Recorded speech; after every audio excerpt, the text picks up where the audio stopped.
Welcome to Make My Vision Real, a local resource for starting and growing your small business. The show's founder and host is Susan Swartzwelder, a small business specialist who helps people start and grow the business of their dreams. Today's show is sponsored by Memories and Moments Travel, a no-fee agency and authorized Disney vacation planner specializing in honeymoons and family-friendly vacations. Now get ready to make your vision real.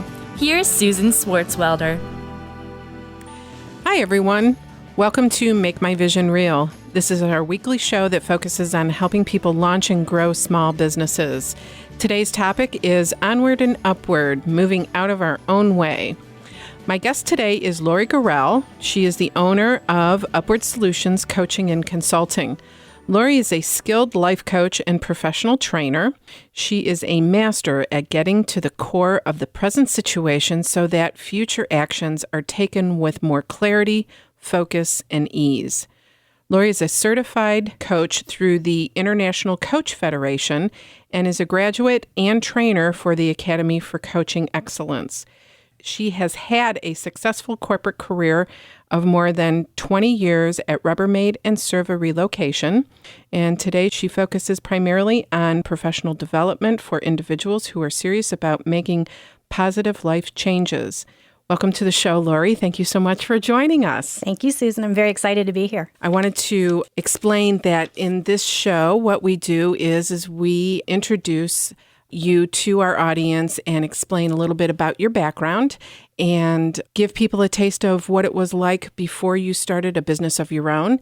And then we get into, in the second half, we talk about more about what you do in your business and want to share some of the tricks and techniques over the air maybe with them in how you help people move beyond self-imposed boundaries that we all have as we start to launch a business of our dreams. Good. This is going to be fun. Yes, it is. So without further ado, why don't we start talking about what you did before you owned your own company? Give us a little bit of background about Lori Gorrell.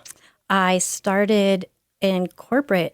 We won't even talk about the year, but I worked for many years at Rubbermaid in Worcester. I was local to that area. And what a phenomenal place to get a start in learning business, because it was big and yet it was local people, a lot of homegrown people running that mega organization.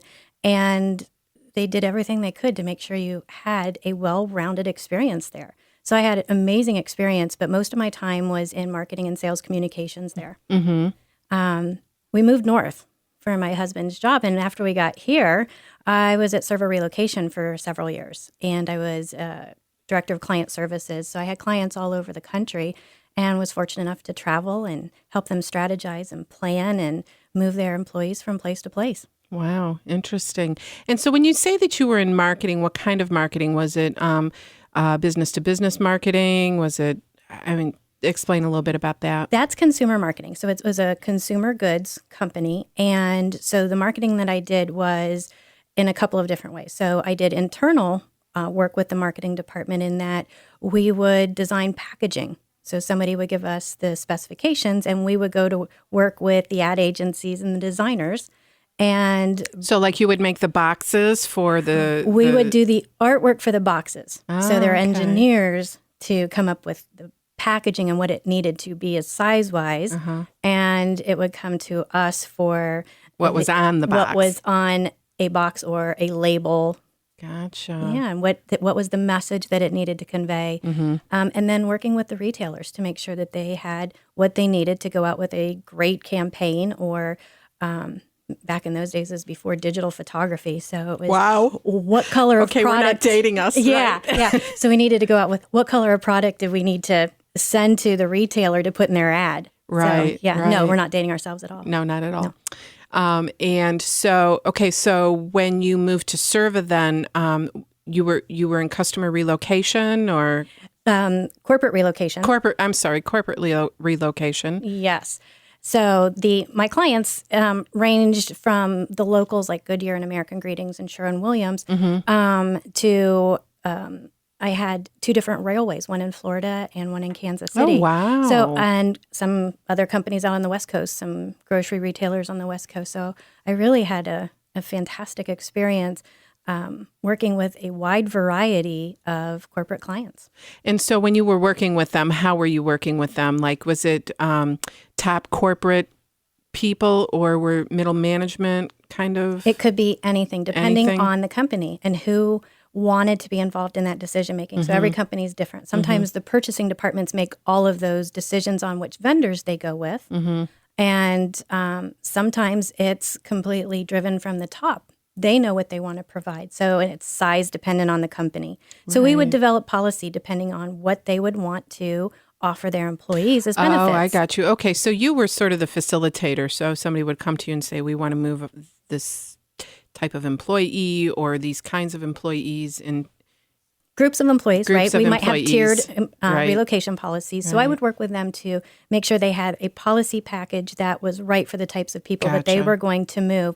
Then we had a team in our physical locations that would work with the actual people moving. Got you. And we would make sure they got from point A to point B. They sold their house, bought a house, rented a house. Got all the services they needed in order to execute the move and stuff. Interesting. Absolutely. Interesting. And so how did it come about that you decided you wanted to move out of that and go into small business? That's, stepping out of corporate America. It really is. Especially in the kind of job that you had was it sounds glamorous. At times it was. But the reason that I left, it starts with a very, very personal story, and that's one of burnout and fatigue and overwhelm and frustration, something that I think a lot of us experience in corporate America because I know myself that I always wanted to give everything I had to my clients and to my company. I would be a company girl everywhere I worked, but I burned out. Right. And it ended up affecting me physically. But along the way, I hired a coach, which was completely out of the norm. It was, I don't want to say taboo, but it was a little... Back then? Yeah. Okay, so we're talking a good number of years ago. Several years ago, right. Right. And That's before coaching was really... It was building, and that's why I knew about it, but it wasn't regular practice, and especially not suburbia. And just so that all of our listeners understand what a coach is, we're talking personal coach or personal development coach. Right. Right. Exactly. And it was my attempt to figure out what it is that I could do to overcome the overwhelm and overcome the frustration and have a better experience at work and at home. And it's because of what I was experiencing there that led me to wanting to do it with and for other people. So your experience with your coaching, now where did you find your coach? Did you know somebody you knew? It was somebody that I knew. Okay. It was somebody that I knew. Okay. So I went with what I know. Right. And it was the most empowering experience I've ever had. I very quickly, within meeting my coach, I learned tools that were complete game changers for me. Yeah. I've experienced that because you are my coach, right? Thanks for letting people know that. Yes, you are my coach, and she's awesome, especially if you are a woman of strong mind who doesn't want to admit things. And you're typically the type of person I would have avoided. But that's where I excel now. Yeah. To help strong-willed. Strong-minded. Yeah. Yep, strong-minded, strong-willed women who just sometimes just don't want to see the forest through the trees. You said it. Getting back to your experience in what led you to seeking out a coach, I wanted to spend a little bit more time digging around that a little bit. You've mentioned overwhelm a number of times, which is, I think, especially with what we've just been through economically, with a lot of downsizing in corporate America, not replacing those who have left and having massive layoffs, and those who are left are having to do more with less and more responsibilities. Overwhelm is just such, it can just really shut you down. And so what were some of the signs that you had that were leading you to believe that you were just in a state of overwhelm? I wasn't enjoying doing what I did so well and something that I loved doing. I noticed that I wasn't enjoying it. I noticed that I was irritable. And it's not my nature it's not. to be irritable, to be snappy, feisty. It's not my nature. And so when I started experiencing a different side of myself, it was a big sign. Did others see that in you? Was that pointed out to you by other people, or? I don't know directly if that was pointed out. It was certainly a big thing for me to recognize for myself. I would say that probably got some hints of that from home. Yeah, I think we all do at some point in time or another. Yeah, it's a great place for reflection. We look in the mirror sometimes when we look at spouse or family members. Right. And then burnout. You know, that overwhelm is a little bit different than burnout. Sure is. You know, so when did you notice the signs of burnout, and what were your symptoms? My symptoms, physical symptoms, completely tired. It was very physical for me, the burnout. So tired beyond belief. Starting to shut down. I was shutting down, and I wasn't able to support my team at work the way that I wanted to or that I used to. And it was frustrating. That was frustrating for me to be burned out and not being able to give what I normally would give. And that would stress you out even more. Exactly. And overwhelm you even more. Quite a cycle. Yeah, it is. And I found that when I would go through cycles of burnout in my past corporate careers, I would be in the middle of a complete burnout cycle before I would even realize that I was being burnt out, that I was there.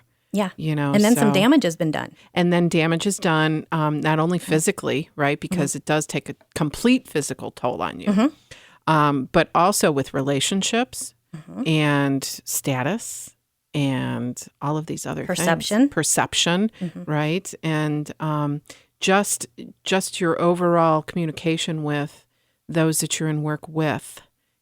Things really, just the whole environment starts to change, and people are like, I'm not sure. I just have this big thought coming over me as you're talking about that. And isn't it interesting? We're talking about what it was like for us, but how many times have we worked with people and they've been irritable, grouchy, cranky, feisty, whatever, and to look at it like, wow, they must be experiencing something that totally feels rotten. Yeah, and there's someone who's very close to me that is experiencing this very thing, and I had an opportunity to practice what you've taught me about how do I come to the party, and we'll talk a little bit about that in the second half of the show. But where every time I would bring up possible opportunities, because I know that this person wants to move to another position, that this person would get really irritable with me about even mentioning it without getting even into an in-depth conversation, just super snappy.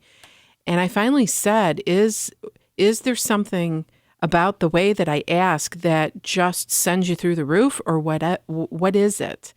And they just said that I just don't want to go back to doing the same thing if I do make a move. And so I'm starting to see symptoms, and initially was starting to feel like maybe it was something I was doing. And now that we're talking about this, it's very clear to me that it is total burnout and overwhelm that they're going through. Yeah. So taking our own experiences and seeing where other people might be having an experience, like, oh, it completely shifts where we are with that person. Right. So getting back to what led you then to the idea of going into coaching, you started your experience with this coach, and then what happened? Everything started to turn, and it didn't take long whatsoever, because the coaching process leads you to a place of surrender, really. And it's not a negative surrender. It's really after you've looked to see what's going on and you see it, it's a moment of, oh my gosh. And that's that moment of surrender. And detachment. Yeah, and it's like, you can detach from it. Oh, and you have to completely just say, there is some way else that I need to be doing this. Right. And to have that shift experience. Yeah, and you can almost feel it like separate from you. and there it is on the table. Yeah. And now you can do something with it. Yeah. It's just an amazing feeling. It's a good feeling to at least be able to say, okay, now that I have it out here, now I can do something right. positive. We're shining the light of day on it. Right. And now it needs to change. So, so you're going through this experience with your coach, and it was a couple of years into it, actually. oh, okay. And- So this went on for a period of time. Oh, yeah, I was very dedicated to being coached. Okay. And being coached isn't always comfortable. No. But I was noticing what impact it was having for me. So, but it was a couple of years into it, and it's actually my coach said, "Have you considered doing this?" And I'm not sure what that catalyst was for that conversation, but something had occurred, and she saw it, and I hadn't seen it, but it planted that seed, and I'm like, "Oh gosh, no, I couldn't do that," because I was a corporate girl. Uh-huh. And so it progressed from there, because once the seed was planted, it didn't leave. Right. So there was a point of no return then. Really, no return. And it happened pretty quickly. So you planned your exit, and here you are. And here I am. And here you are. And really you went excited through about all it. of your training, and I did. now you have Upwards Solutions. Yes. Right? I do. And you work with entrepreneurs I work with entrepreneurs. and corporate people, and you also do corporate events. I do. Right? For leadership coaching. I do. Right? And all of this since when did you start? 2009. 2009. Mid-2009. Yeah, I do corporate coaching. I do corporate training, soft skills training, which is communication, customer service. It's some of my favorite subjects. And that actually can help prevent some of this burnout. Exactly. Yes. Exactly. So that those who want to stay in the corporate world don't necessarily have to go through the burnout and the overwhelm. Exactly. Right? So, and we're getting the music already. I can't believe. See how fast time flies. We're going to take a short break, and when we come back, we're going to talk a little bit more about the tools of the trade that Lori uses. So stay with us.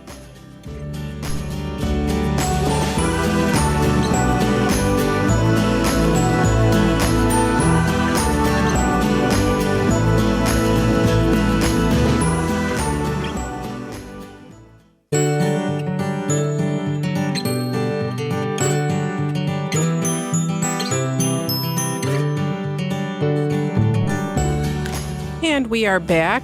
Thank you for joining us again. We are with Lori Gorrell, owner of Upward Solutions Coaching and Consulting, and we are talking about life coaching and what that means. And in the first part, we heard a little bit about Lori's background. And in the second segment, I want to dig a little bit deeper and talk about what happens when someone comes to you for coaching.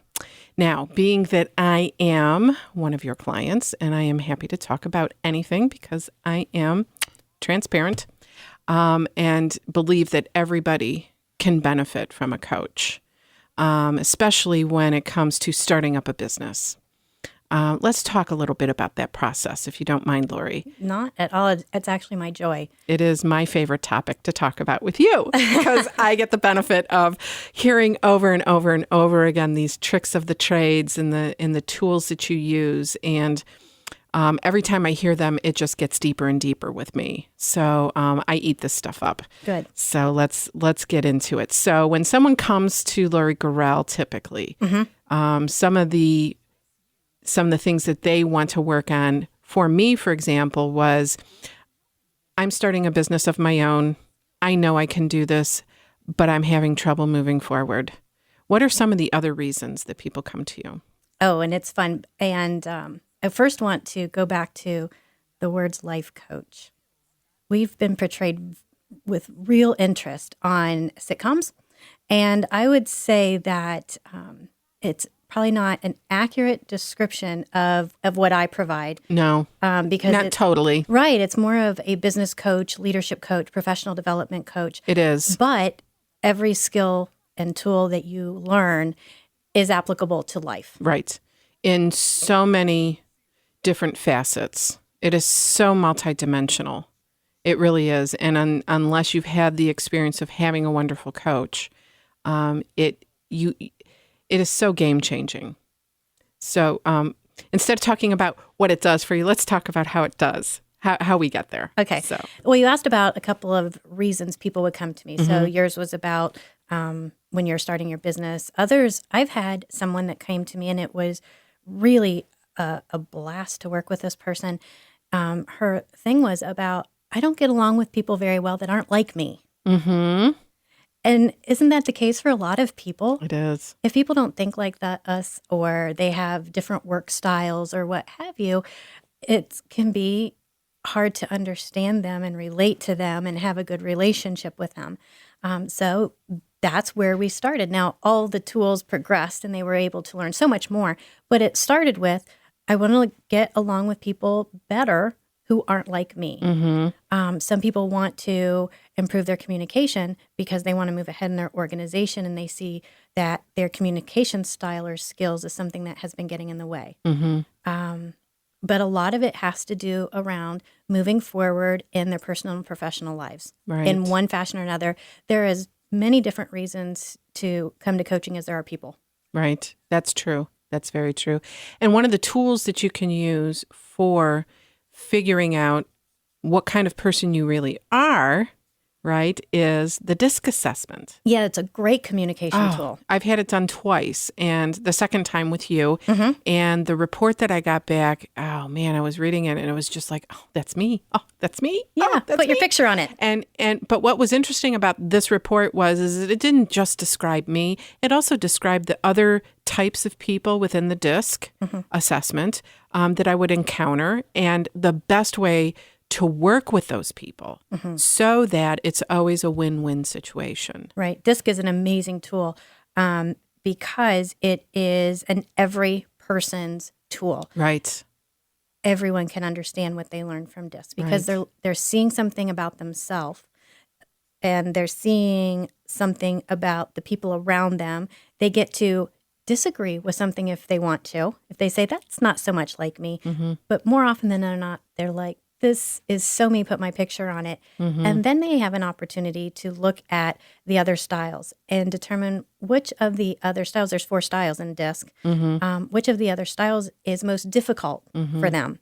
And there are very specific tools and tips for them to work on and with to improve in that specific area.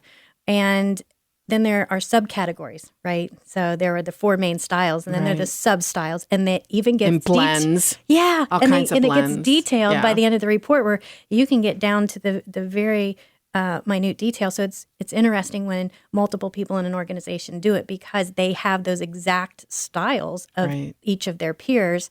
And they also get a tool from me that said, what are some things that you should know about working with me? What are 3 things you should know? And that's always interesting what people want to make sure others know about them. Right. And it's very helpful.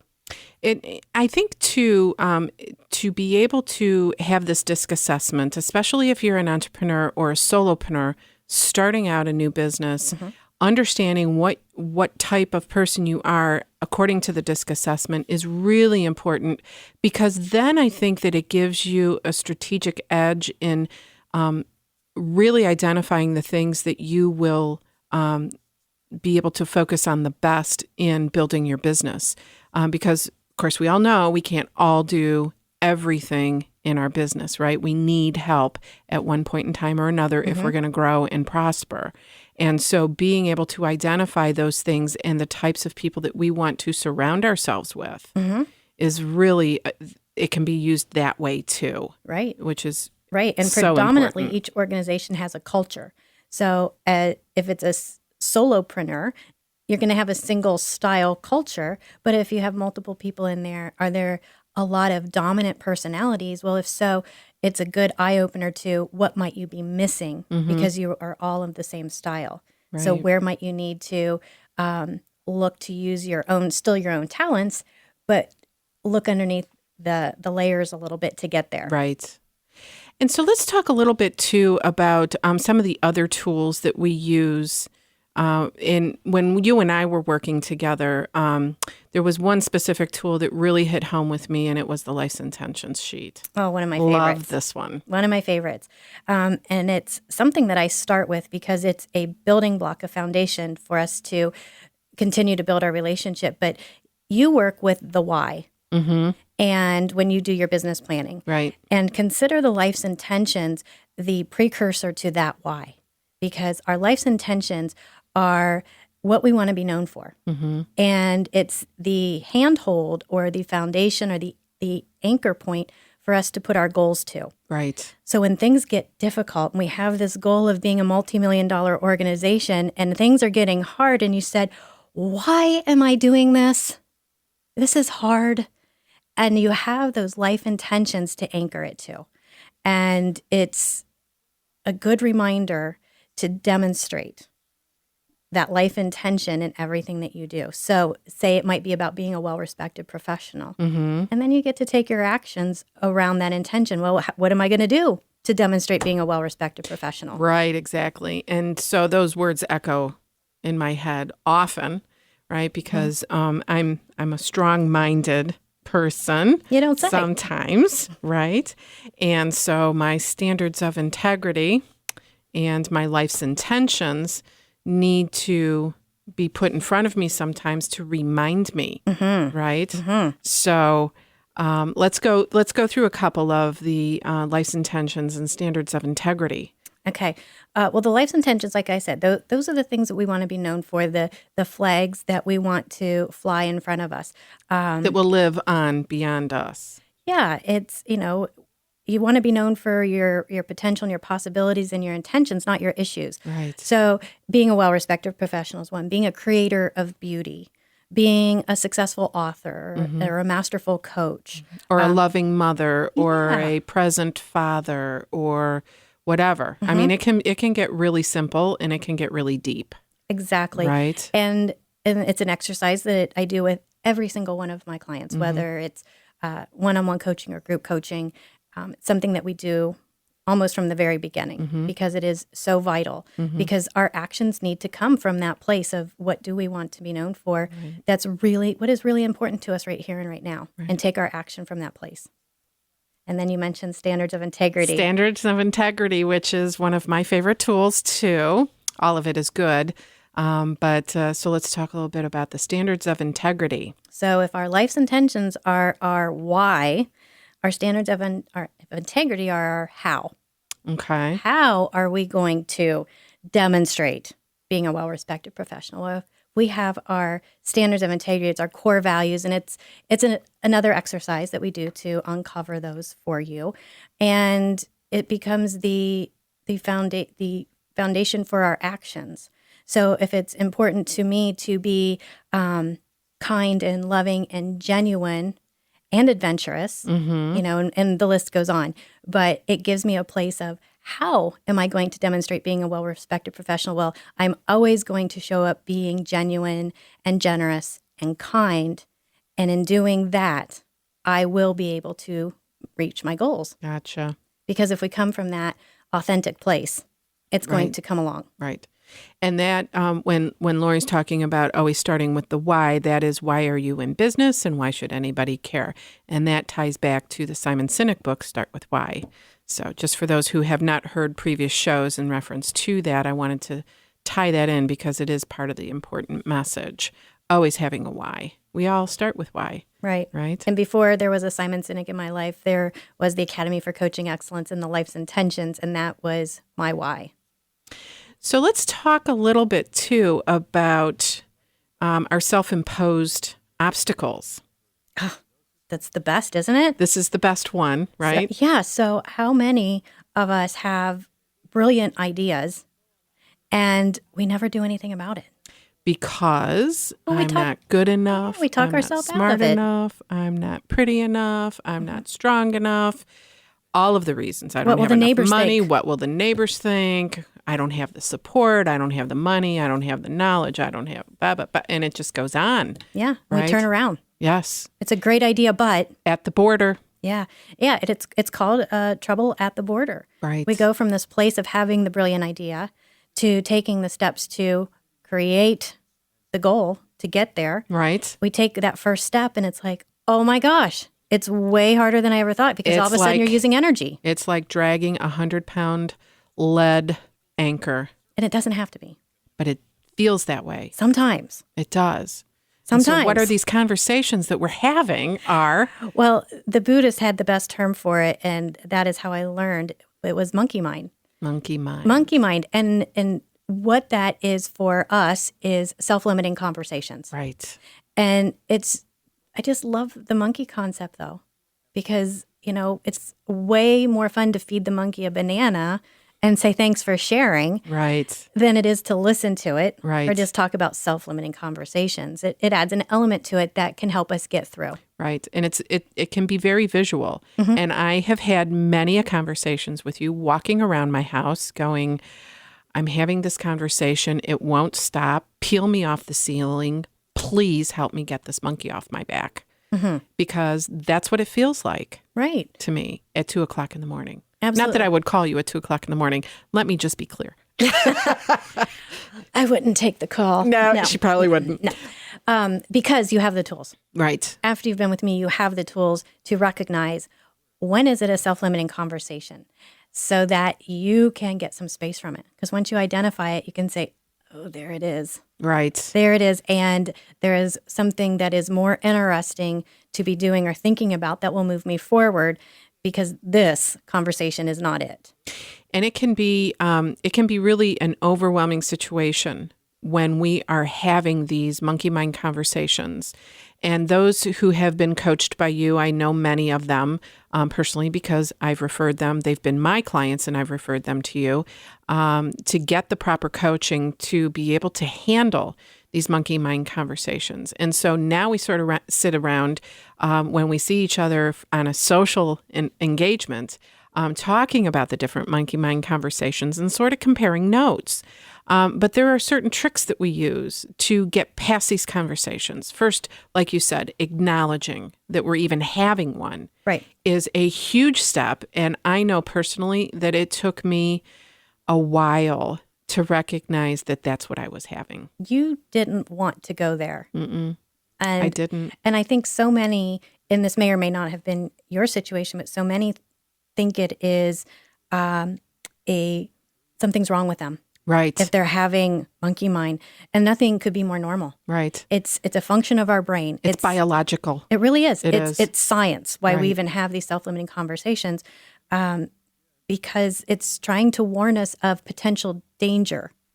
And taking a small step away from that monkey mind conversation, and your favorite phrase, or my favorite phrase that you use is, what's one small step? One small step. What's one small step? One small sweet step. And it's that refocusing on the life intention and the goal that you're going for. Right. And it allows you to shift away from that conversation and saying, all right, I hear ya, monkey mind, but nevertheless, I am going to do this small step that is in support of reaching my goal. Right. And it's just that shift, that realignment back into focusing on what really matters or what really is important to you that will help you through the obstacles. Because here are some signs that you're having monkey mind. You ready for that? Mm-hmm. Overwhelm, right? We talked about that. Mm-hmm. Frustrated, resignation. When you're experiencing those feelings, chances are you're listening to a monkey mind conversation. Right. And so that's the first step, right? That's in part of the acknowledgement, is recognizing what am I having here? What am I experiencing? And then determining what's that next small step toward my goal. And it can be breaking down a step into they have to baby be steps. micro steps. Baby steps. So it's how was it that we used to say, so that you can't not do it? There was a double negative in there. There was a double negative, and I know for some people that's difficult to listen to it. Not do it. My friend Drew, when she first pulled that one on me, she's a fellow coach, and she says, what's one small step? And it's so small that you can't not do it. It's that small. Yeah. And I think that statement alone makes us stop and take pause so that we can really sort of settle into what that really means. Right. If we're focused on the big thing, then it might be just too big, too overwhelming, and we're not going to take any steps. Right. Because it's that biological freeze, right? For some of us, yeah. it's fight. I'm a fighter. Yeah. Believe it or not. Right. Yes, I know. Or fight, flight, or freeze, right? And so this is just too hard. I can't do this. But I can probably take one tiny little step towards that next goal. And that's the very first thing to do. That is the shift. And you can physically feel the shift. This is such good stuff. And I can't believe that we have to take another break, but we will be back. So please stay with us. We're going to talk a little bit more about a few tools and answer a few mailbag questions. Stay with us.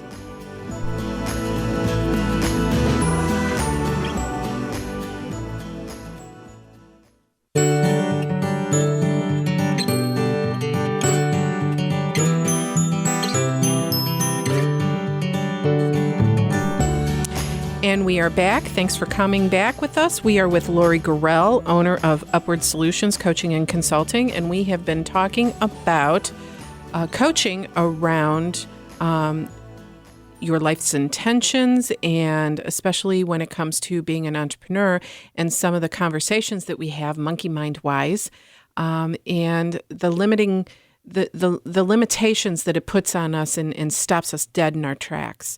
And getting past these monkey mind conversations is so vitally important because they can stop you dead in your tracks and make you turn around at the border. And all of a sudden, your big idea just never comes to fruition. And this is one of the real reasons why, number one, I felt that I needed a coach because the business that I created, helping people launch new businesses, was so needed at the time that I started the business. And I wanted to help local people. And so with this, I learned the steps that were involved with getting past that border experience, Lori. So we talked about the one small step, and there's two other steps involved. Right. So we started with acknowledging and then taking that small, sweet step, the one so small you can't not do it. Right. And another key step to getting through the obstacles is to get support when we need it. And it's really hard for many people to ask for support. When I ask a crowd of people who thinks they like to do it themselves, and hands go up. Yes. You know, I can do this myself. Right. Because we're strong. Yeah. And it's really determined. Sure you are. And it's like a bulldozer instead of crossing the border with a little more ease and grace. Right. Right. So asking for support when you need support, and you use discernment. Who is it that's appropriate to help you and that would be willing to support you? And sometimes it can be your coach to support you, and sometimes it's a professional, an accountant, an attorney, et cetera, because maybe LegalZoom doesn't do what you need it to do, right? You need an attorney. Or you don't have somebody to talk to at LegalZoom, right? So getting support, it can be big or small. And the next final step is to celebrate taking the actions. And yes. It's really about acknowledging yourself. It doesn't have to be a lobster dinner. Although that would be good too. It would be good too, but it doesn't need to be. Right. So the celebration doesn't need to be a barrier, right? And the celebration is so that you don't just cross something off your list. You're really acknowledging that you're taking the steps because likely that step was difficult for you to take. And I do what's called the dance of joy. So people have seen me do this. And okay, it's not pretty, but you know what? It feels really good because it is my way of celebrating with myself and acknowledging that, you know what, not a lot of people would go that deep and really try that hard. They would rather turn around. And so I'm really proud of myself for doing this. And that was hard for me to overcome. And it's different for everybody, right? Whatever that overcome is, the overwhelm, the monkey mind, whatever it is, it's just so hard for some people. For depending on what it is, right? So celebrations, huge. Absolutely. Huge. Acknowledging yourself. And I love to celebrate with my clients. I get celebration texts and I love them. And phone calls. Yep. And however yep. they want to get a high five from coach. And it's exciting and they have that support and celebrating. So let's talk a little bit. Let's scale this back around here and talk a little bit about going back into how you got into business. What was one of the biggest challenges and monkey mind conversations you had as you were starting your business? Well, absolutely everyone on the list. And yes, there is a list of There monkey is a mind list, Yeah. and it's quite long. And mine is laminated. Mine too. I use it so often I do. that it's laminated. But about every conversation on the list, I had and still have at some times. But time and money scarcity are big ones. Big ones for me. You're right. Don't have enough time. I don't have enough money. A little bit of what will the neighbors think? Because I went from a nice job to something that was quite different than what the industry was seeing. And so, yeah, I had the whole range of self-limiting conversations. But you asked me, one of my biggest obstacles was when the realization hit that just because I was a coach didn't mean that I got to coach for 40 hours a week.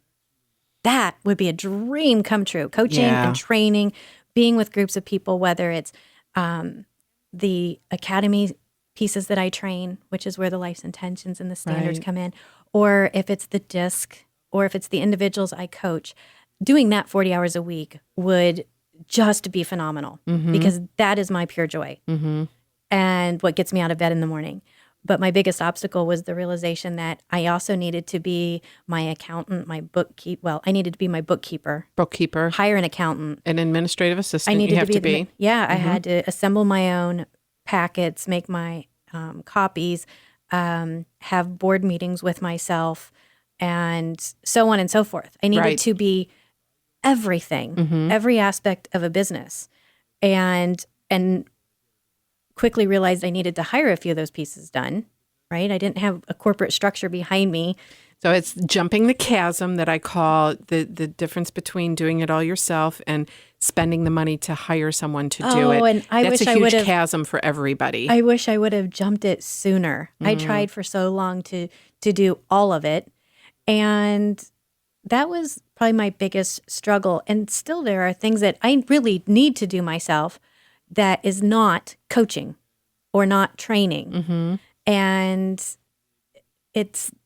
that was my biggest lesson because I really just wanted to do what I love. Right. For every minute. And I think that that's true with every entrepreneur. And so there's really no shortcut to learning that part of it. So you just sort of have to live through it. But if you have a coach, you can certainly get coached through it and realize a lot sooner than some of us who didn't necessarily start out with a coach. And talk about getting the support. Yes. You know, I started calling in all the support, even when I was still doing it all myself because I needed to, partially financially. But getting the support of my peers and then the support of the professionals. Right. And so it was, using all of my own tools. Right. So if you had one nugget of information that you could share with someone that you wish you had learned early on, what would that be? I know this one. It is claiming my market a lot sooner in the process, rather than saying, who will I best serve? And claiming that. I wanted to serve everyone because I can. Right. Because I can, because the tools are universal. Right. Literally, they're international, universal. Anyone gets them.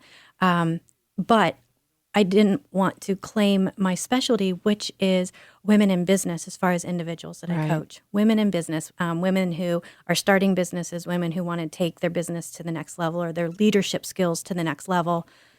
That's who I serve well, like I serve you. Right. And when I train, I tried to stay away from corporate for a while. And then I quickly got into the training in the corporate environment and found my joy there too. So I needed to have learned that a little sooner. So unfortunately, we have to wrap up this interview, and I would love to have you come back. In the meantime, if someone wanted to reach you, how would they do it? Lori at upwardsolutionscc.com or 440-548-2079. So, Lori, I want to thank you so much for being on the show today. It was such a joy. I always love talking with you. Thank you, Susan. So it was thank you a lot of so fun. much for coming. Well, that's all the time we have for today. So be sure to join us next week as we continue our series on building business around passion and necessity. Our guest will be Jenny Stanger, who is starting up a business around music. Remember, this show is for you, so be sure to send your questions and comments to help@makemyvisionreal.biz. Thanks for joining us tonight. I wish you good luck and good business.